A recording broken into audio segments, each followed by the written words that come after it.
Okay, folks, welcome to Module 2. We are going to do a math review and talk about ray tracing. So I'm going to dive right into it and give us our review. Again, some readings and knowledge here to read before the lecture or anytime to revisit, slides, and of course the in-class activity and additional resources here. So I'm going to jump us right into the slides to begin. Okay, so from our slides, I'll begin the presentation here. And just a little warm up, because today we're going to be talking about ray tracing, and a lot of you have probably seen the news if you've been following along with graphics, or perhaps have bought or built a machine recently that NVIDIA has released something called the RTX graphics cards, which are specially designed for real-time ray tracing tasks in mind. So in this course, we're going to start talking about ray tracing, how it's implemented, how it works, and some of the basics here. But NVIDIA is really trying to achieve something that's been talked about for the last at least 10 or 15 years in the graphics industry about how to do this technique we're going to learn about today, ray tracing in real time. Okay, so today we're going to learn all of what it's about. And I also want to point you to another sort of pioneer or key figure in graphics, Morgan McGuire, who has made a prediction that this ray tracing technology will be in, all of our, or needed for all of our, next gen gaming consoles, PCs, etc. Because by 2023, essentially this ray tracing technique will be used in some form, either purely ray tracing or sort of a hybrid strategy in computer graphics. So really exciting stuff. You can see Morgan's talk in 2018, which gives some ideas about the history, which is really cool, of ray tracing, but also about this prediction he made. And it's a relatively well-educated one. Morgan's a full professor at Williams University, but he also practices what he preaches, and he's, I think, been a visiting or a continuing scientist at NVIDIA itself, so he knows his stuff. Okay, so a little review of last time, what we were looking at. We did the course introduction through the website, so please read through that if you haven't previously. I talked about the course structure. You can review that on the previous video if you like. And then we went through some examples of graphics domains, graphics APIs. We talked about OpenGL, a little bit about C++, and how they're used in some different use cases. So really started to get a feel for these different tools we're going to be using about. Again, remembering that an API is something, sort of a specification of how to do graphics. OpenGL happens to be on the hardware side, how we do computer graphics in real time. Okay, so with that, just some additional course logistics and announcements. Do a Git pull in your GitHub repository. If you go to your GitHub page, so this is mine here, you should see Lab 2 has been released. So when you clone your repository here, do a git pull from that directory, or if you're using a GUI interface, do a pull that way, and that is how you'll receive Lab 2, just to be clear on that. And otherwise, A1, if I go to the schedule here, is due September 14th. So please be sure to check out and sign up for office hours if you need for next time to get some help. I'm going to try some on Sunday. That was a request from one of your students. It depends a little bit on my schedule, but we'll try to have some either Monday, sort of after working hours in Eastern time, or perhaps also later on Monday, just to give folks who are working some extra leeway, whether that's on late Sunday or Mondays. We'll kind of tease that out the next few weeks and see if it works for folks. Okay, otherwise I see a lot of folks have been getting an early start on Piazza, which is fantastic. The absolute right thing to do to be successful in this course. Okay, so as you can see, we are recording now, as you can see me live. Hopefully the microphone issues have been resolved, so I'm sounding loud and clear. Otherwise, let's go ahead and begin. Okay, so computer graphics rendering techniques. Today, again, we're going to be talking about ray tracing. If you've ever watched a Pixar movie or DreamWorks or some other short animated film, they have used the ray tracing technique. Typically, this is one of the most popular techniques for generating interactive graphics scenes, meaning things that we can't change while they're happening. So a movie, again, you can't change. It's been pre-rendered, all of the scenes, and sort of put together in a film that you view one frame after the other. And ray tracing is one of the fundamental ways of generating computer graphics. It's not the only one. We're going to talk about two techniques in depth, rasterization being the other one we'll spend the bulk of the time doing, but ray tracing being the other technique. Okay. So today's hardware is fast enough to allow us to do ray tracing in real time. That's what the pre-class warm-up was all about. And for your final project in this course, it's never too early to start thinking about, but you might think about a real-time ray tracer or a non-real-time ray tracer that just generates something cool. Both of those are options in this course. So today's goal, though, we're going to have baby steps and figure out first how the general idea of casting rays, which is called ray casting, works to draw objects. And you're going to draw a scene something like this in your lab with 3 spheres here. This green thing's actually another sphere. And then just, get that infrastructure into place. And very rapidly, you're going to see how this scene can evolve into something pretty. I'll show some images later of what it looks like. So our roadmap, again, for today is to just understand what ray tracing is, discuss some of the mathematical concepts around it. So get everybody up to speed on some of the math that's used in this course. Nothing too scary. Then just some other fundamentals in building the ray tracer. Okay, so ray casting, it's one of the rendering techniques used for computer graphics. And from the word ray casting, so just looking at it, it's got the word ray in it. The name implies we're going to, make use of this mathematical construct called array. You probably saw in a, high school geometry class or at some point in your career, this idea of array. In real life, you can just think about a ray that's being cast as a flashlight or perhaps a laser pointer. Okay, so this example here shows in the Cartesian coordinate space. So Cartesian coordinate space, I've got a y-axis, x-axis, and some points plotted here. What a ray looks like. So a ray here has this origin at this point at 2.0, comma 3.0, so x of 2, y of 3. And it's going in this direction here. This direction we refer to as a vector. The sort of direction is sort of 1, 1 here, if you want to think about it that way. But the length is actually a little bit longer here. So we might say the actual vector is 3 here. But the slope is 1 if we want, okay? So I want to give a little bit of a math review just on some of these terms here.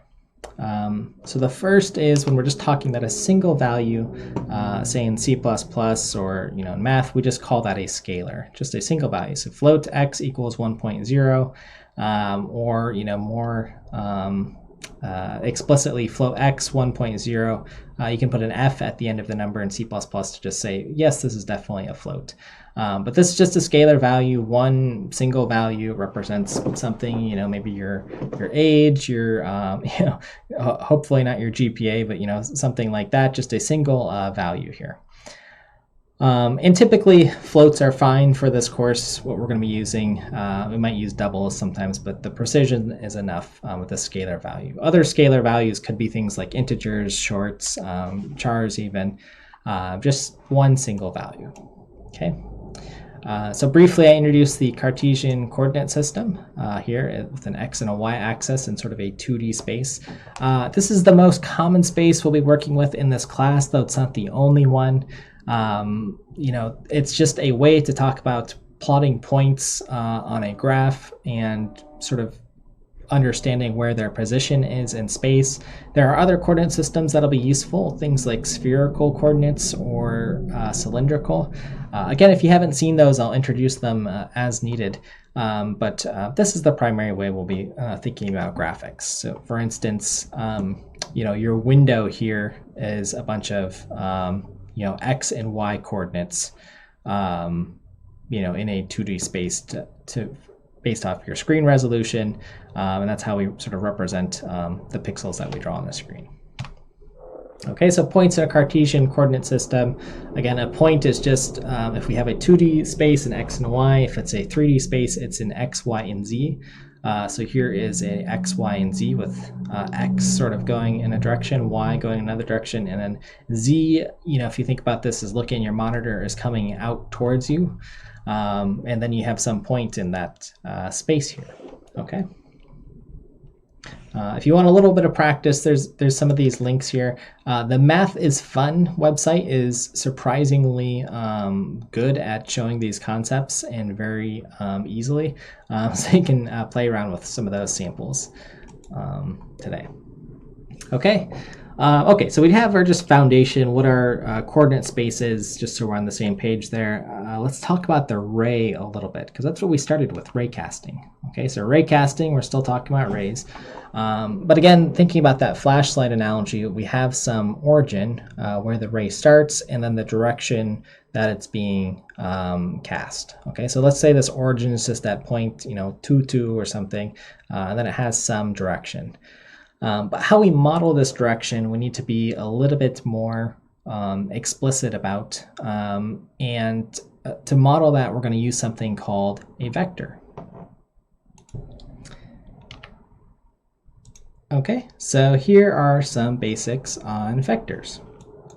So again, you might have heard this term, you might be used to them, but the idea is a vector is some quantity that has a magnitude and a direction in an n-dimensional space. Okay, so let's just look at this example here. Here is a vector, so it has a direction. You can see where the arrow is sort of pointing. We refer to its sort of origin as the tail here, and the endpoint as its head here. Okay, so this vector again has a magnitude, which is sort of, how far out is it pointing? We'll refer to this as the length of this line here. And it has a direction. Well, it's going from 0, 0 to 3, 3. So the vector we could just say is 3, 3 here in this instance here. Okay, so from the origin, it's shooting out to this point here. So some notation, we'll be working with vectors in this course, and you'll see them pop up, but usually it's 2 points, so point A, point B, and then an arrow over it. That means we're talking about a vector, this A to B range here. This length between these 2 points is its magnitude, and its direction would be, wherever point B is minus point A to give us this direction. Okay, occasionally you'll just see a vector bolded too. That might be how I represent it in my PowerPoints. Occasionally you'll see that in some of the course texts that were recommended as well. Okay, and the ordering matters here. A to B is where our origin is to our head here, so from our tail to our head. Okay, and then same here. Okay, so again, just the head of the vector indicates the direction with the arrow, so which direction we're going.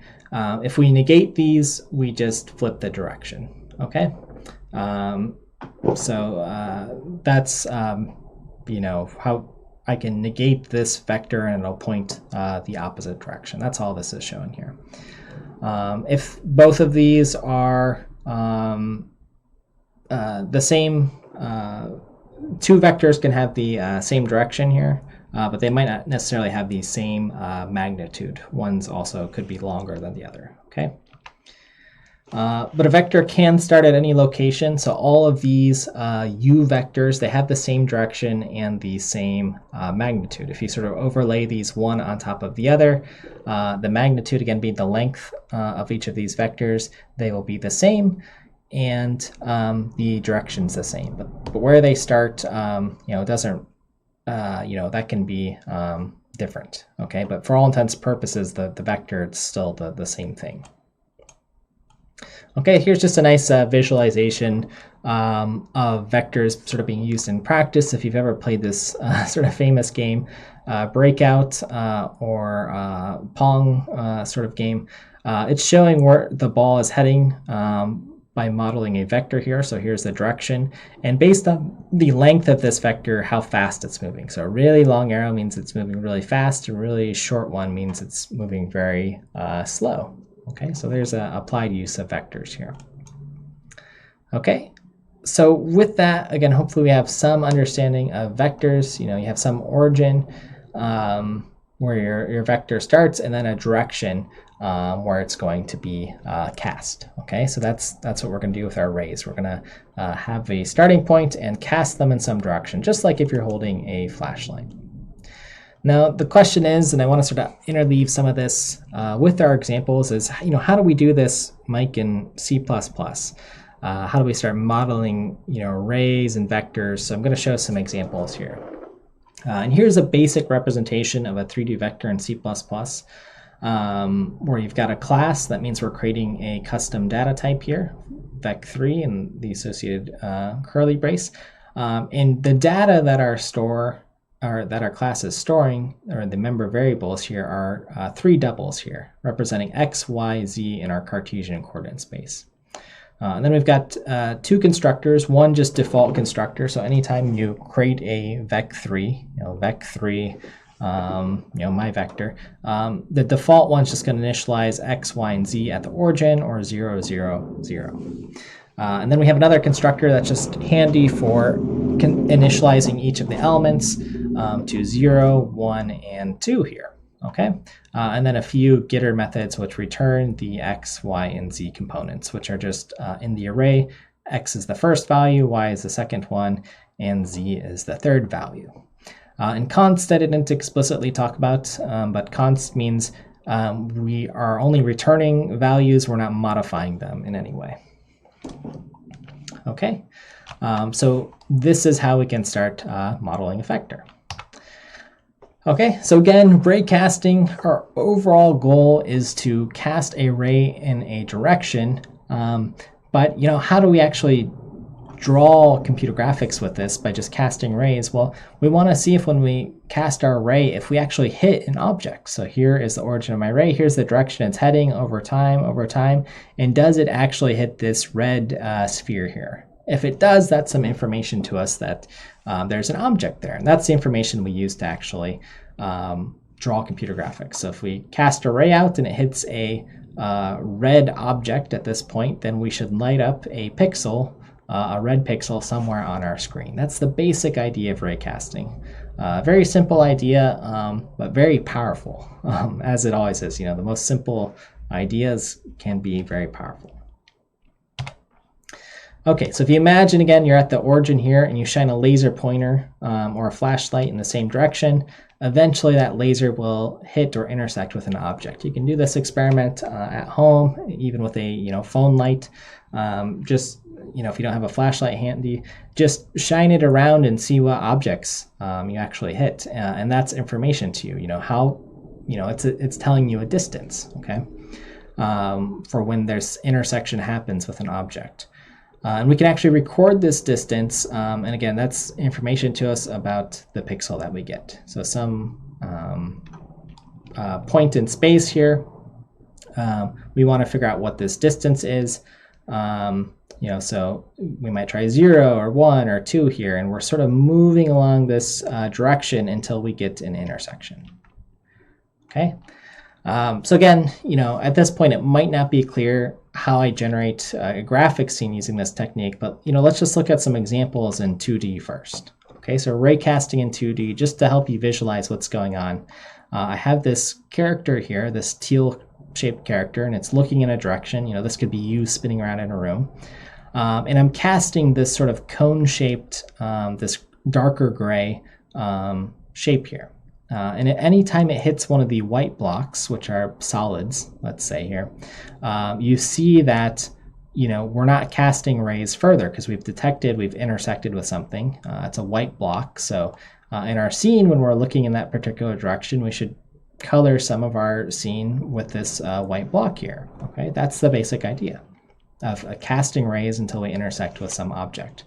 Now we're going to use this for graphics. You could use it for collision to let you know, if this distance for however long this ray is 0, then you've hit this object. But we're going to talk about this in a graphics context. Okay, so here's the actual equation. You saw a little sneak peek of it here, but I want to actually show you the raycasting equation. So what you actually need here. Okay, so just understanding mathematically how a ray is cast.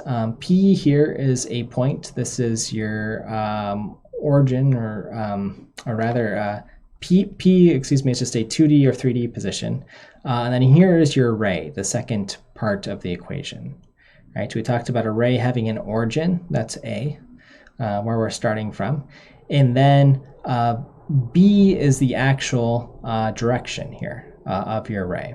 Excuse me, this should be lowercase b. And T is where you've moved along in the ray. So again, over time, if T is 0, you're just at your origin. If T is 1, you're moving sort of in this forward direction from your origin towards some direction. If it's 2, you're moving further along. If it's negative, you're moving in the opposite direction, okay?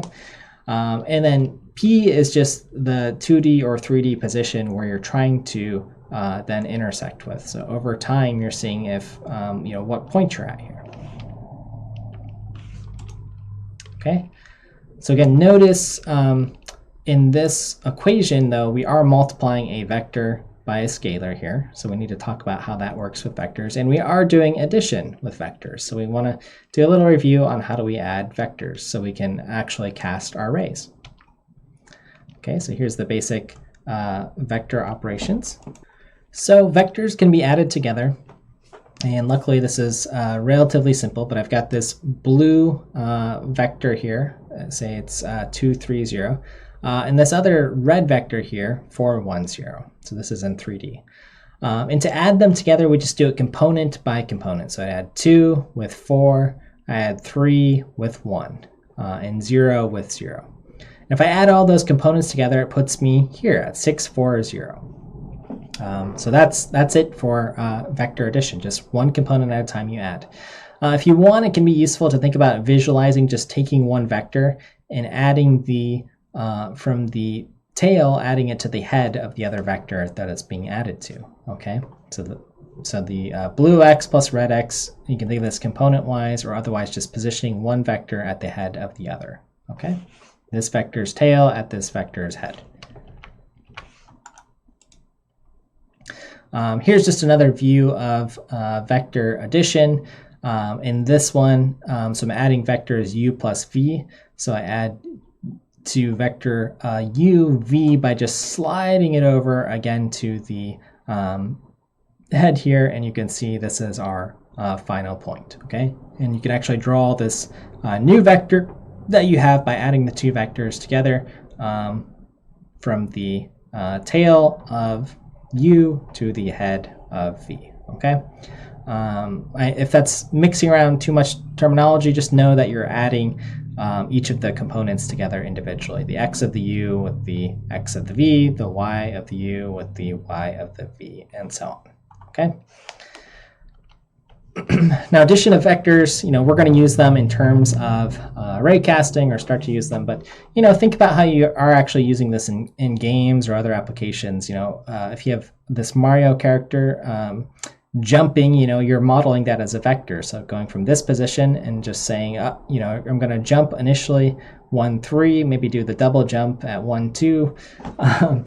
So you get a little bit extra. You're adding to Mario's position over time. And then slowly over time, that velocity is dropping here. Okay, so vectors, just another nice visualization of them. Okay, so again, vector addition, subtraction works the exact same way. It's component-wise, so a plus b, just adding each of these components one at a time. Okay, and subtraction works the same, where you're just subtracting one component at a time. If it's useful, you can think of a plus b again as here's your vector, addition and subtraction, just component-wise, but another visualization here. In this one, sorry, just to make it easy, a plus b is taking, here's the actual starting point of b, that it's not clear that's right here, but we're just sliding that over here. So this is b here and sliding it onto a. If we're subtracting b, we're just going in the opposite direction. Okay, so again, just the same idea of vector subtraction, going at a component-wise, same component-wise. Use x minus v's x, use y minus v's y as well. Okay, and if we're subtracting, addition is the same. Maybe to make this really easy is just to say, hey, the addition here is just do the addition, and if you were subtracting, negate it and change the direction. Okay. Okay, and again, so we saw some examples in 2D there. Same rules apply in 3D, just doing one component at a time. Okay, now it's a little bit of a misnomer. We've got to be a little bit careful because we're going to talk about points in space and vectors.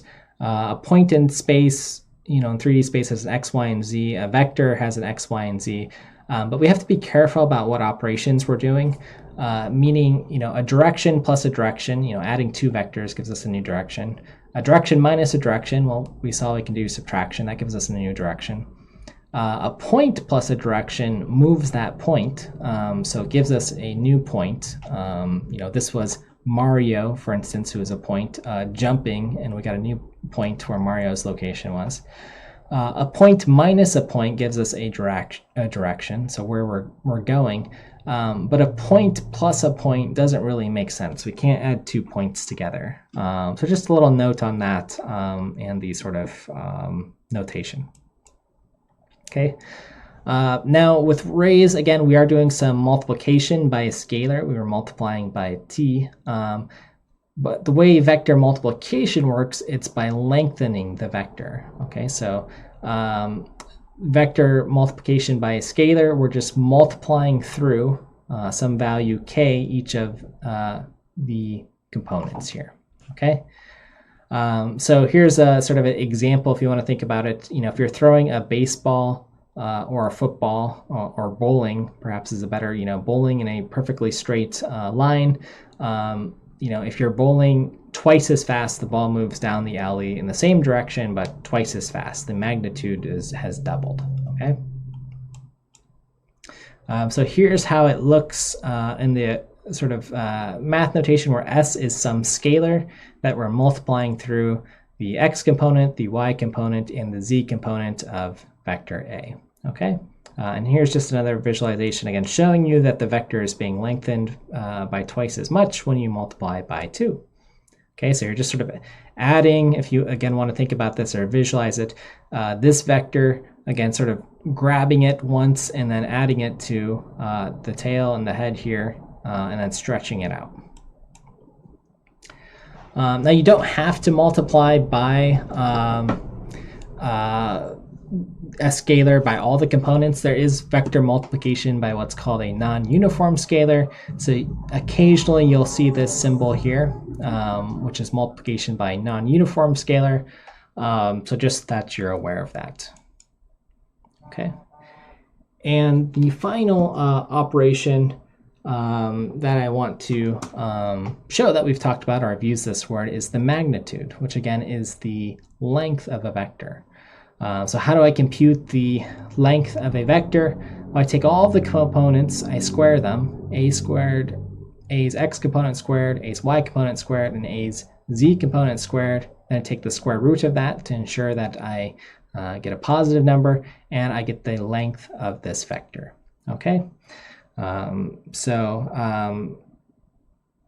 here's that formula. If I only have 2 components here, like the triangle below, then I just do ax squared plus ay squared. And that gives me the length of this vector. So for however many components that you have. A special type of vector that we'll be working with is something called a unit vector. And that's when a unit vector is a vector with a magnitude of 1. So its length is always 1. It fits within a unit circle.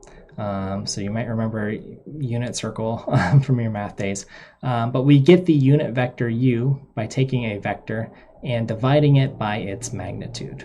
Okay, if we do that, then it'll the length of the vector, or these values, 0.707 squared plus 0.707 squared under the square root sign will give us a length of 1 here. Okay, we do this because we like to work within the unit circle. We like working with ranges between 0 and 1, and it normalizes things for us. So we'll talk about normalization as well. Okay, just a little bit on notation. I like to give the math notation because I was always missing it in my textbooks. But a unit vector, you'll know something's a unit vector if it has a little hat on it. This little sort of upside down V or a hat. And sometimes it is pronounced U hat to mean this vector is a unit vector. Its magnitude is 1. Okay. So a unit vector is something that's called a normalized vector. And again, writing out or computing a unit vector is just computing the magnitude or the length of vector and then dividing each of its components by this length. Okay, so when I was doing this division here, V over the length of, or the magnitude of vector V, I was doing V of X over the magnitude, V of Y over the magnitude, V of Z over the magnitude. Okay, so this is sort of scalar division, if you will. Or if you don't want to think about it as division, but just 1 over, whatever vector V is, times V. Okay, so unit vector usage, again, it's helpful to multiply through unit vectors when figuring out, which direction a character is pointing. Just normalize everything makes life a little bit easier. You can see a little example here from the game Worms, where this character is pointing a projectile and just using a vector that's normalized, so it's just a unit vector in some direction. And that just makes life easier. There's no magnitude or anything else shown here. Okay, so summarize some of the properties of vectors. What you can do with them, you can add them in any direction. That's commutativity. You can add them with parentheses because there's associativity. If you add 0 to a vector, you just get the same vector back. You can negate it. You can multiply through scalars using associativity, multiply by 1 and get the same vector back, scalar multiply 0, etc. Okay, and there is a distributive property for a scalar vector here. Okay, so again, we're back to an initial question. That's great if we have the foundations of vectors here, but how do I represent it in C++? Here is a basic C++ class here, and this is only part of it that I'm showing. I've cut off some of it. The rest is here in what's going to be your resource for the lab for this week. But just showing some of the operations of subtraction, adding two vectors together, multiplying through a scalar, and so on. And this will be enough to get us through our raycasters, as well as a few other operations like magnitude and so on. Okay, so now we have an understanding of vectors. We can return to our goal of raycasting. Okay, now again, looking at it in C++, how do we implement things? Okay, so basic ray class in C++, and this is going to be the foundation of your ray tracer, which is kind of cool. It's very small. Here's a sample, and it's provided from what's going to be our resource in today's lab, Peter Shirley's Ray Tracing in 1 Weekend book. It's totally free. But here's the basic idea for setting up a ray. We have this ray constructor, and then we have an at function, which is actually computing where the ray is at a particular parameter t. If you want, you can think of t as time, so sort of going forward. But you have your origin plus t times direction. Your origin here is a point, and your direction is a vec3. Behind the scenes, a point 3 and the vec3 are the same things. You'll see it in the book. But these are just 3 values, and then they can be this point here. I can add a direction to move this point along. Okay, This is a point in space. In fact, let me just explicitly show you that in the C++. So here it is, just so you can be directly linked to it. And then this idea that point 3 color are just aliases for vec3, so it's the same thing, but they're just being more explicit about, yes, I'm adding, a point to a direction and so on, and that's legal. Okay. Okay. So a little bit more on the C++, because some of you are learning this for the first time, and this might be new. But lines that start with a pound sign are handled by what's called the preprocessor in C++. This means that before your code is even compiled, something's happening. These first 2 lines, or this first line here really is a sort of conditional compilation, meaning if we haven't defined the symbol array h, then define it, and then, continue on, and then endif here. So this endif is associated with here. If we have previously defined array_h, then don't do any of this work here. And that way we don't accidentally define the same class twice. We call these header guards, if you want to research what a header guard is. But these will be used in your header files, okay? The class here, again, just basics on classes. It consists of member functions, so array here, origin, direction, etc., and member variables here, the origin of the array and the direction that it's going. So here is your behaviors or things you can actually do, and here's your data in your array. And another concept we haven't explicitly covered is const here, which basically means when I call this function origin, I'm returning a member variable called origin. But since it's const here in this function, it guarantees that this value here, origin, won't be modified. And this is usually a useful thing to do. We like stuff that's const. It makes it sort of predictable what's going to happen. It makes our code a little bit safer if we know there's not going to be a lot of state changes. So this is just good style. It's not necessary, but it's really good practice to start doing these things. Okay, so now that we have a array casting class in C++, what kind of stuff can we do with it? And here's just another example, again, of array casting in 2D. And in this example, it's actually being used to create a 3D scene. So here's an example where you have a character here at the origin, this red dot, this is you, and you're looking around casting some rays. And this map here, if you will, on the right is just a 2-dimensional array of gray blocks and white blocks or lighter gray blocks here. And anytime in your scene, if your character's looking in some direction, which you've modeled by vectors, and it hits one of these points, it draws a vertical line where that ray has collided with one of these objects. Okay, so old games like Doom and Wolfenstein were ray casted to create these sort of 3D environments here. Okay. Okay, so a little bit more on raycasting. We can use this raycasting technique to draw 3D scenes by casting, many rays. Okay, so here you can see each of these yellow lines here is just 1 pixel. You can sort of briefly see them when they intersect here. But for our 3D scenes, we need to cast 1 ray per pixel on our monitor. So our monitor, might be 1600 by 900 or something like that. So whatever 1600 times 900 is, that's how many rays we have to cast to draw our scenes. So that's why it's expensive. So here's sort of our origin. This, if you can imagine, which I'm highlighting, is our computer monitor, and we're casting a ray through it, into our machine to see if there's some geometry at this point. If it is, then we color that pixel in our monitor, the point of the geometry here, which happens to be green. Okay. Here's another way to look at it. Ray casting, again, 1 pixel at a time through the pixels in our screen. If we do this enough times, we get the approximation of a circle shape on our monitor, and it is there. Okay. Okay, here's a second visualization.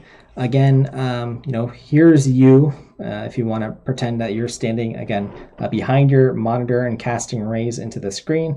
If you intersect with an object, or rather the first object that you intersect with, say it's this orange cylinder here, you fill in the orange cylinder space, okay? So that's the basic idea. If your ray is cast and it doesn't run into anything, say over a certain distance, then you don't fill anything in, okay? And that's how you perform the ray casting. Okay, this is a powerful technique. This idea of just casting rays, because what we're really doing is simulating how light moves throughout the world. Light moves, if you want, you can just think of our source of light as the sun, and it, casts rays in many directions, and light doesn't just stop when it hits one object, it bounces around. So that's what this animation is showing. You have an origin. As you move around, you bounce with different objects here, and that light is reflected. And then that reflected light is shown on objects.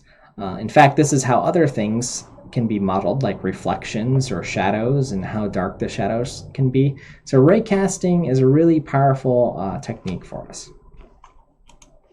Okay, so now that we know about ray casting, let's get into ray tracing. So again, ray casting is just the idea of sending one ray in some direction from an origin to draw something. And ray tracing is sending many rays, one per pixel across your screen. Okay, so casting rays, when we talk about it, is usually discussed in this context of ray tracing. So in computer graphics, ray tracing is a rendering technique for generating an image by tracing the path of light as pixels in an image plane. So that's our monitor, and simulating the effects of its encounters with virtual objects. That is, when we intersect with an object, color that object. Or if it's a reflective object, we bounce our ray one more time and color it in whatever the object is that we reflected. Okay, so tracing the path of light as pixels in an image plane and simulating the effects of its encounters with virtual objects. Okay, this is the basic idea of ray tracing. Okay, so classical ray tracing example is shown below here. This is actually a classic scene. This scene here is from the 1980s Turner-Whitted paper, which was the sort of first or one of the best known ray tracing papers. But the basic idea, again, is for each pixel on your monitor, you send a ray from your eye, which is you or your camera in the scene, into the scene. Then you send a ray from the intersection to each light, and that's how you generate a shadow.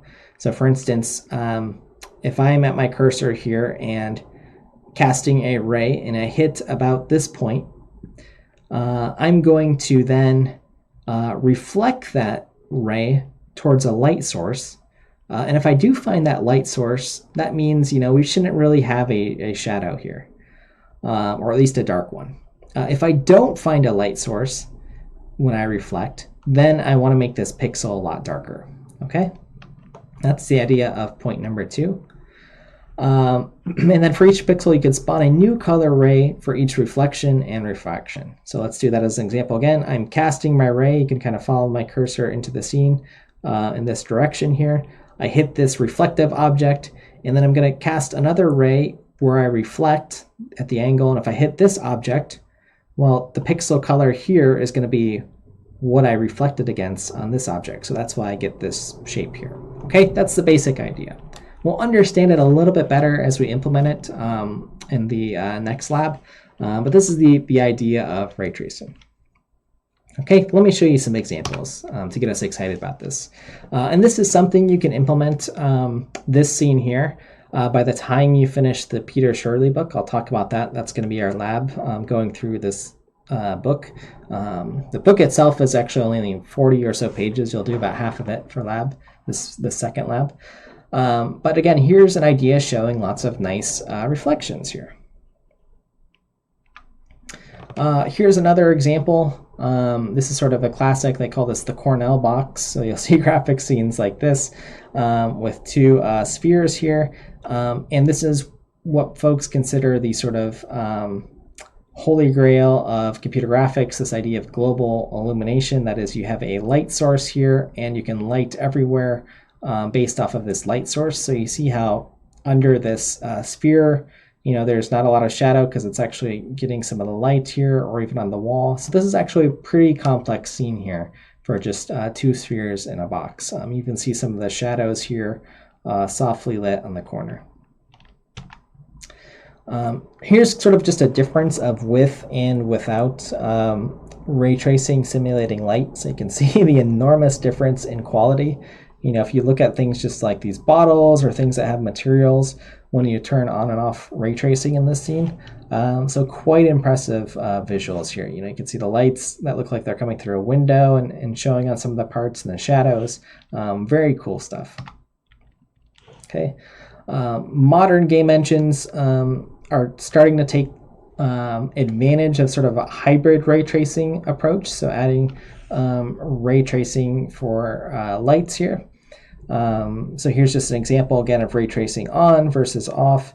You sort of look at some of the shadows, they become a lot softer and more realistic on when ray tracing's on. When it's off, they become a lot more harder. Everything's sort of dark, which isn't realistic when you walk into a subway like this.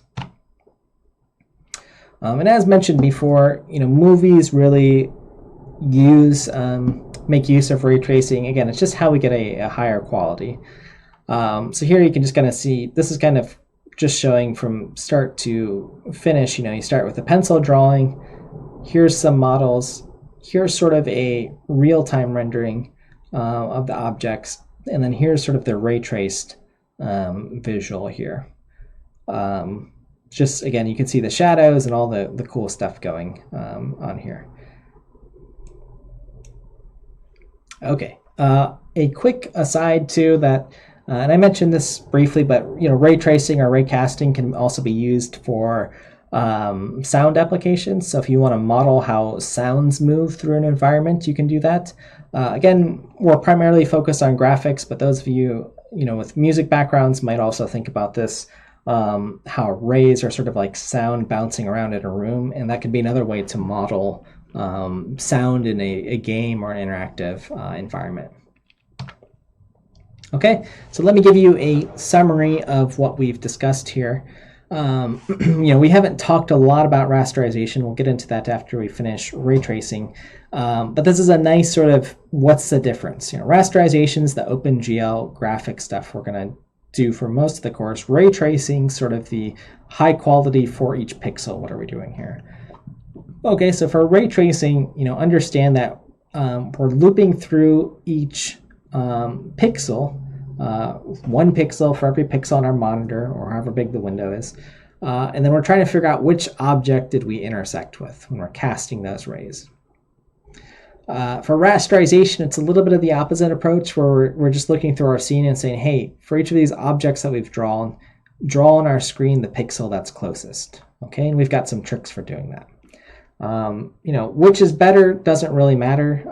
They have different purposes. They can sort of be combined in different instances.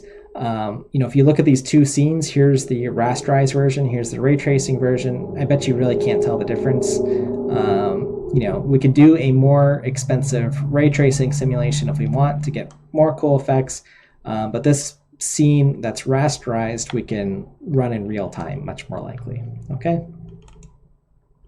So historically, the trade-offs are that ray tracers, you can have more realistic materials, usually physically based, so metallic things, refractive surfaces are much easier to model with ray tracers, so you generally get more realistic scenes.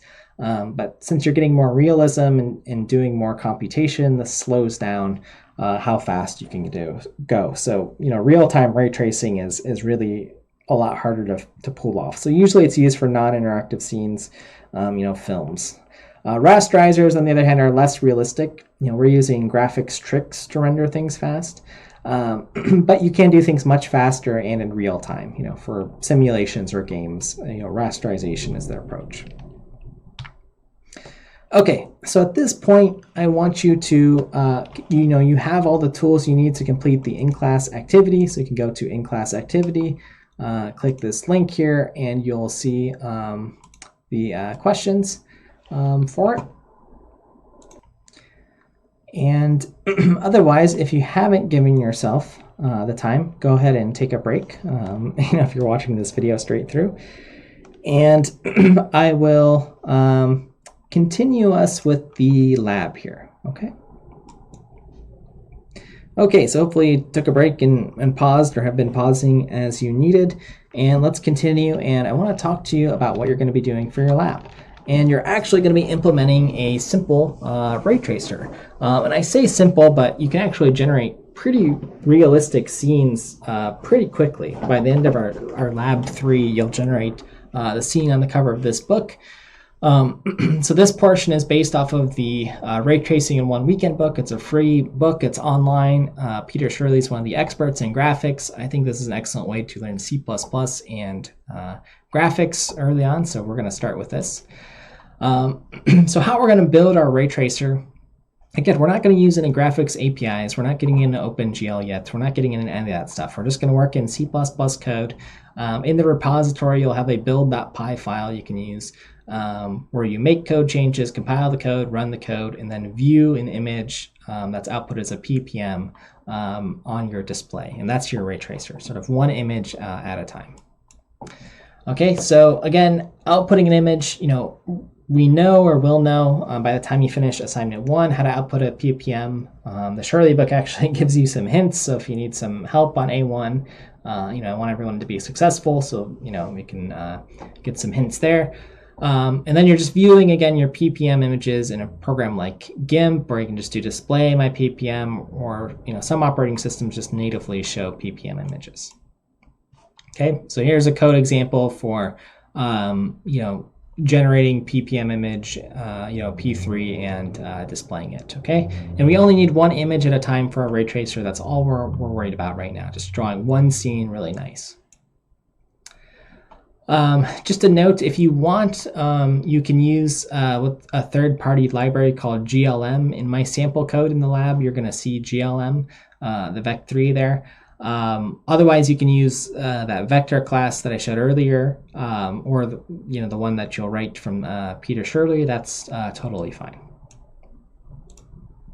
Okay, so for our lab, or as we start doing graphic scenes, we're gonna need to set up a window. Now, typically when we work in OpenGL, we have a window. It's got a coordinate space. It's Cartesian coordinate space. So, we'll look at that. But again, we're building our own window here, which is basically, how big of a graphic scene are we going to do? So we can define this using vectors to sort of set up our window, okay?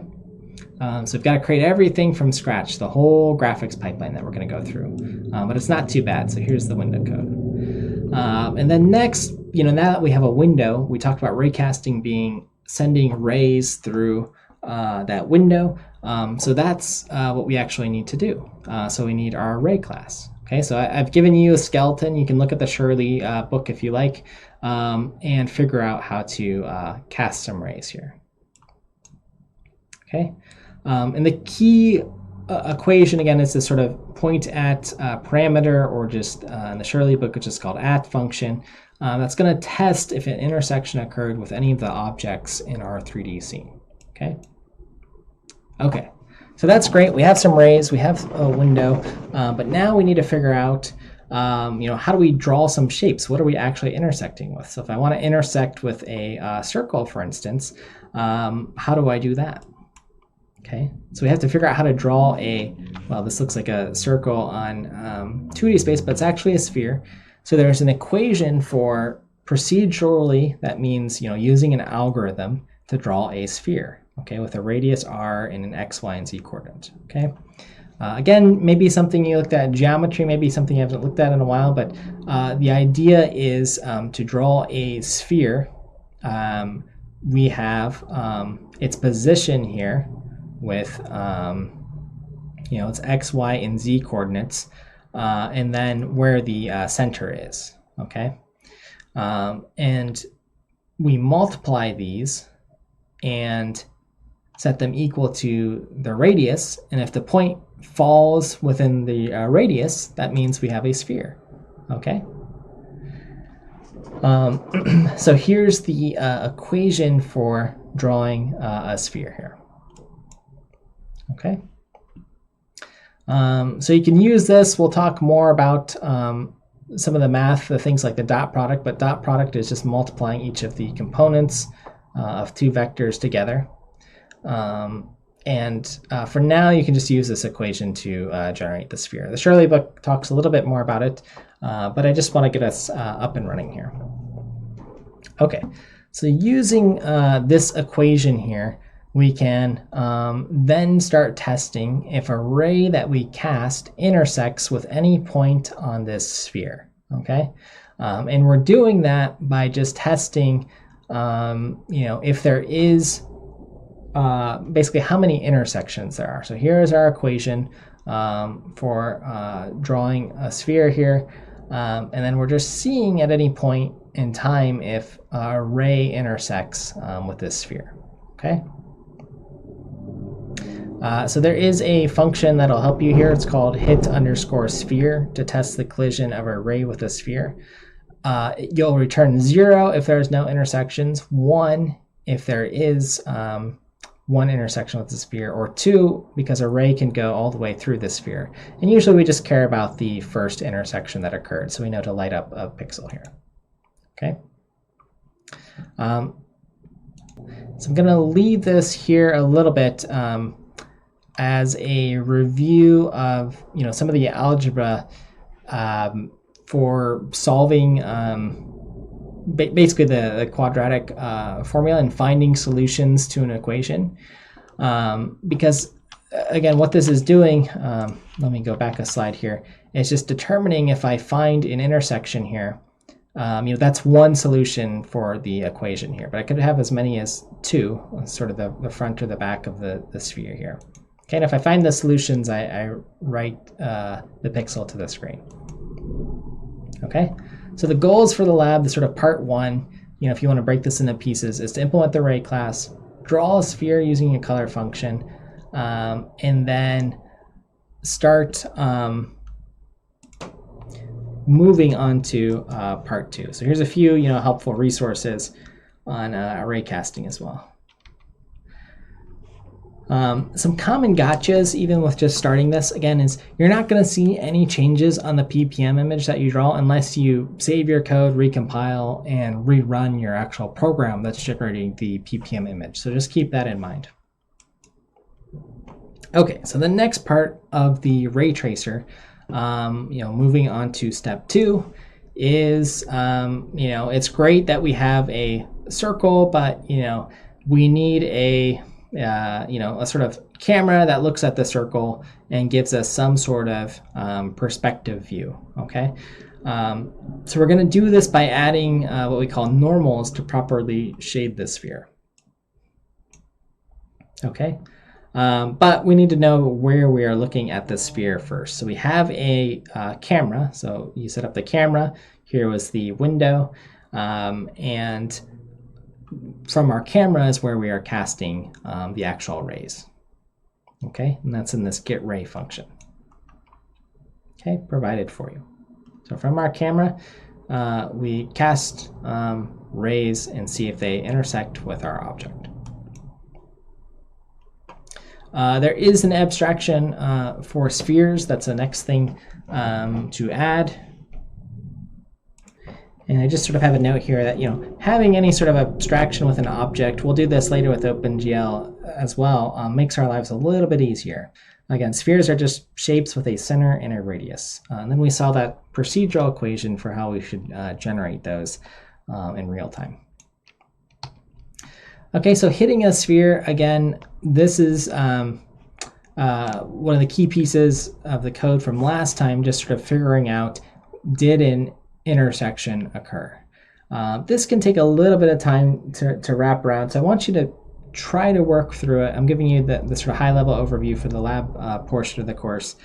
Try to work through it the best that you can, and then we can revisit in office hours, or I'll talk a little bit more about it in next lecture if needed.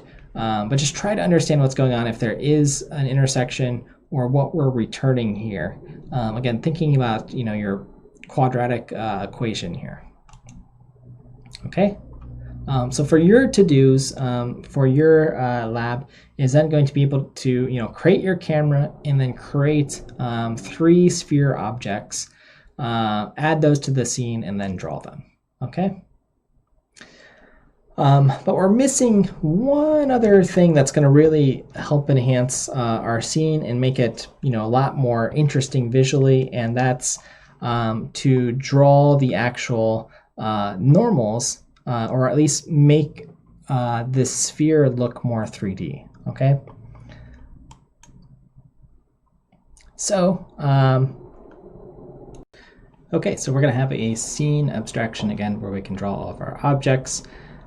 This isn't strictly necessary, but it might be something that's useful. We're going to revisit this abstraction with a data structure called a scene graph later. But for now, the idea is you can just add your sphere objects to one scene and then iterate through them and cast rays and see if they intersect.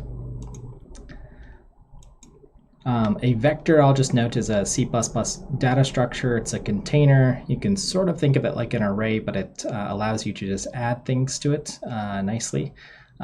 So please take advantage of C++ data structures. Okay. So again, we could almost think of color in our scenes as the main component to drawing our graphic scenes, meaning each pixel is going to have a specific output color here. So what we're doing is casting a bunch of rays in our scene and seeing which color is returned first, meaning which object did it intersect with, and then provide us that color. So if we intersect with an object within 10,000 units in our sort of scene, give us an output color. If you don't run into any output color, we just get black here, but otherwise we would get red for the red sphere, green if we're drawing something green, etc. Okay. Now the work that's done in scene, again, you can study this support code to actually see, is again, we're testing for all of our objects to see where an intersection occurs. So T is just keeping track of that intersection for our objects, detecting if, well, we have spheres right now, if an intersection occurred. So if an intersection occurred at some distance, we take the closest distance and return that color for the object. In this case, that color is just going to be red. Okay. Okay, so again, there's successful intersection. Now again, all this work that's going on, there's a little bit of a mystery going on here, and we're going to talk more about normals in this class. We'll do more on the math portion next lecture and as we run into it. But for now, exposure, you'll read a little bit about it in the Shirley book as well. But we calculate something called a normal. Now, what is a normal? It's a way to give us the illusion of depth in our scenes, or actually calculate how much light is hitting an object's surface. So here's our sphere in the top right. It's got a center, it's got a point. If I subtract this point here from the center of this sphere, that gives me a direction, right? 2 points subtracted from each other give us a direction. So some point on the surface of this sphere where we're intersecting rays with, minus the center, gives us this direction. Now, what is this giving us? Okay, so we have this direction here. This gives us the what we call normal from our sphere. So our sphere here, these are the normals, these little spikes on the sphere, tell us where if I have a light source or shine a light on it, this white line here, which is the normal, represents something perpendicular to this plane here. Okay, these angles are all perpendicular here. That's what the normal is giving us. Okay, so if I have something facing more towards me here, like this spike or this spike or this spike, they receive more light. If I have something less towards me, like these ones on the side that are facing away, I get less light here. So I can shade this part of the sphere to be a little bit darker. Okay, so that's the basic idea of how the the lighting model works and how we use something called the normal. Now you'll notice the normals are normalized. That means they are unit vectors here, okay? And that gives us, again, why bother to talk about that idea of a unit vector is just it makes all of these surfaces sort of equal if they're all the same length here, okay? So just a little note that we have to normalize our normals, okay? And there is a function for doing that here called normal. Okay. The last bits I'll say is, again, we want to take the closest intersection that occurs. In particular, there's a data structure in OpenGL and other graphics frameworks that keeps track of where the closest intersection was. It's basically just an array, one for each of our pixels. So, your top left pixel, the next one, the next one, the next one, the next one, the next one, telling us where the closest intersection had and storing that color. We call it a Z buffer. We'll revisit this again in OpenGL, but the idea being that it keeps track of the closest point where an intersection occurred, so it sort of stores that color there, okay? Here's what a Z buffer looks like. Again, just here's our monitor. If we're casting a ray out and we hit object A and it's the closest, we want to show objects A's pixels here, okay? So that's the idea. So in a sense, our Z buffer, or just a buffer that holds the closest object that we've intersected with, is this outColor variable. So we're just immediately outputting the color of the closest thing we intersected with. Okay, so with that, that gives you a sort of quick overview of what you're going to read about in Shirley and one way you can structure your code or just start thinking about it. You'll have a few files you can use as support code, or again, you can just go off the Shirley book. That's totally fine for this lab. But the scene file where you'll compute the normals, sort of implement ordering by just taking the closest intersection, and if you can, add colors to your spheres to make it more interesting. The main CPP where you'll create a scene and add at least 3 spheres. And if you do get done early, you can play around more with the colors, moving the camera around, and so on. Okay, so by part 3, you'll have something that looks like this. So you're starting to get the shading here. It might not be in perfect perspective yet, that's okay, but you'll have 3 spheres here. Okay, so the next step here is to get a proper perspective. We call that the field of view, and start adding some materials or reflections and so on, okay?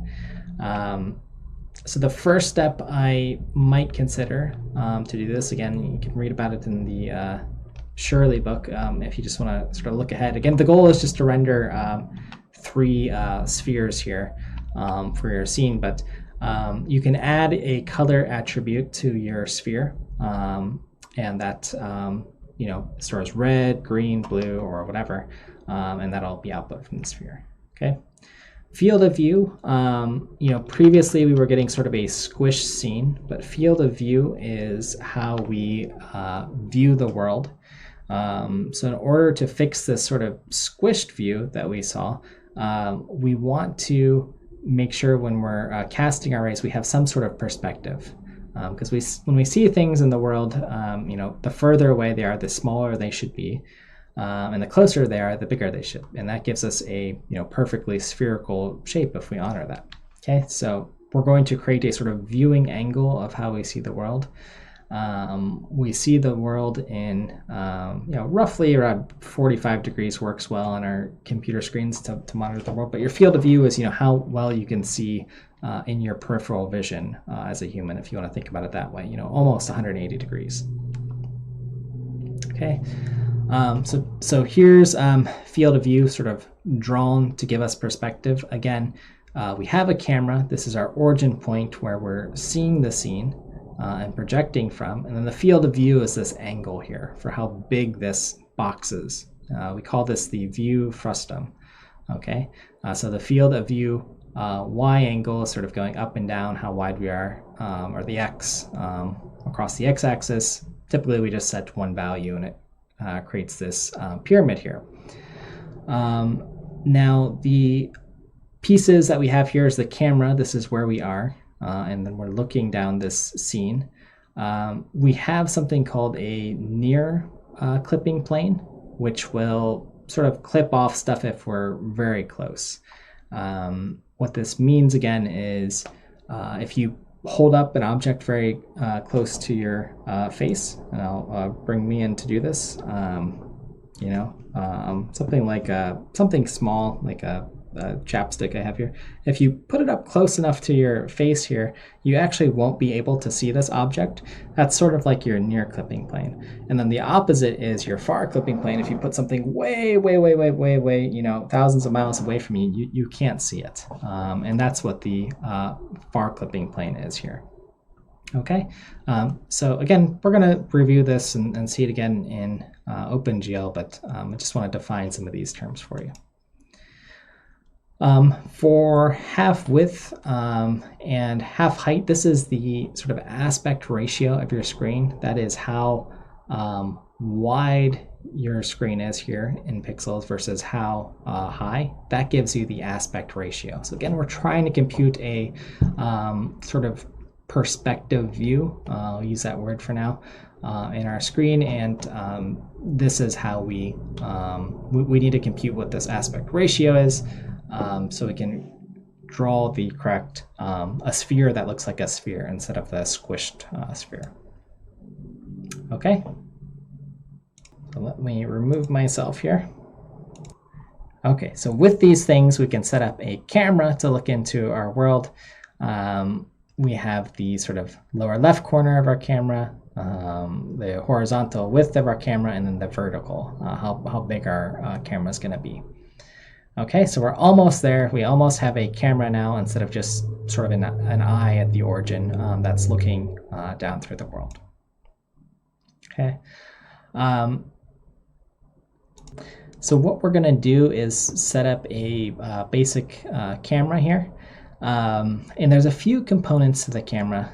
Again, we're sort of thinking about the camera in an X, Y, and Z space, but we usually abbreviate them W, U, and V. You can think of these equivalently as the X, Y, and Z, but where the camera is going to be looking. Okay.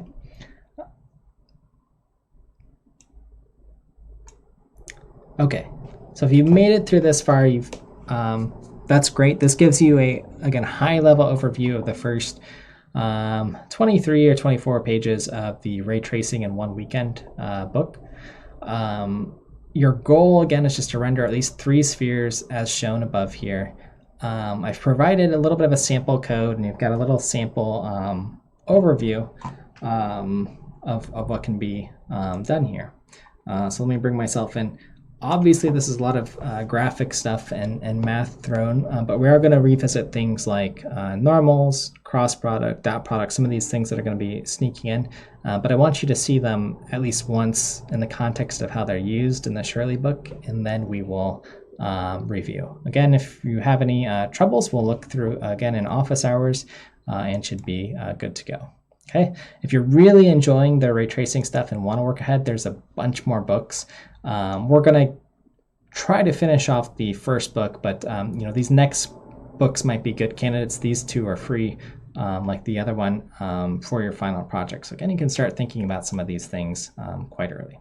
Okay, so I'm going to end the lecture here. I know it's a lot in a math-heavy one, but you'll see, in fact, though, that the math doesn't get too much worse than this. It's just sort of understanding vectors. We're going to add matrices in a little bit more when we jump into the OpenGL stuff. And a little bit of trigonometry is starting to creep up. If I wind back a little bit here where you're thinking about what this viewing angle is, and but it's really just sine, cosine, and tangent that we'll want to be comfortable with. Okay. So I hope that gives you a good sense of the math and the tools that you'll need to do. So again, that's it, and we'll talk to you shortly.